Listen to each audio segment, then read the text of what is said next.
MR నలభీమస్ కిచెన్కి స్వాగతం. Time టేకింగే కానీ tasty street style veg Manchurian చేసుకునే విధానం చూద్దాం రండి. ముందుగా క్యాబేజీ, క్యారెట్, నా దగ్గర బీన్స్ లేవు, ఉంటే బీన్స్ కూడా కట్ చేసేసుకొని నీట్గా పక్కన పెట్టుకోండి. నేను ఒక చిన్న పావు కిలో క్యాబేజీ అలాగే ఒక క్యారెట్ తురుము పెట్టుకున్నాను. దానికి తగ్గట్టు కొలత 4 టేబుల్ స్పూన్స్ మైదా, 4 టేబుల్ స్పూన్స్ కార్న్ఫ్లోర్ లేదా బియ్యపిండి వేసుకోండి. దాంట్లోకి ఒక చిన్న స్పూన్ అల్లం వెల్లుల్లి పేస్ట్, ఒక స్పూన్ గరం మసాలా, ఒక స్పూన్నర ఉప్పు, ఒక స్పూన్ కారం, ఒక ఫుల్ నిమ్మకాయ కలిపేసి ఉండలాగా వచ్చేటట్టు చేసి పక్కన పెట్టుకోండి. ఇప్పుడు ఆయిల్ హీట్ చేసుకొని ఒక్కొక్కటి వేసి మంచి గోల్డెన్ కలర్ వచ్చేటట్టు చూసుకోండి.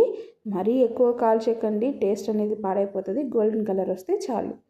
ఇప్పుడు కొంచెం పెద్దది బాణలు పెట్టుకొని హీట్ చేసుకొని ఒక్క స్పూన్ ఆయిల్ వేయండి. ఆయిల్ ఎక్కువ అవసరం లేదు.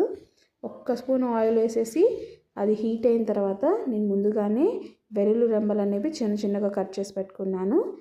నూనెలో వెల్లుల్లిపాయ రెమ్మలు, కరివేపాకు, ఆనియన్ స్లైసెస్ చిన్న చిన్నవి, ఒక ఆనియన్, అలాగే పచ్చిమిర్చి, క్యాప్సికమ్ స్లైసెస్ అన్నీ వేసుకొని మంచి గోల్డెన్ బ్రౌన్ వచ్చేదాకా వేయించుకున్నానండి. ఇవి వేగిన తర్వాత ఇందులో tomato sauce, chilli sauce, schezwan chutney ఉంటే బాగుంటుంది, అది వేసుకోండి. వెనిగర్ వేసి ఉప్పు, కారం వేసి మంచిగా తెరలనివ్వండి. తెరలినాక మన బాల్స్ అనేవి వేసి నీట్గా కలిపి పెట్టుకోండి.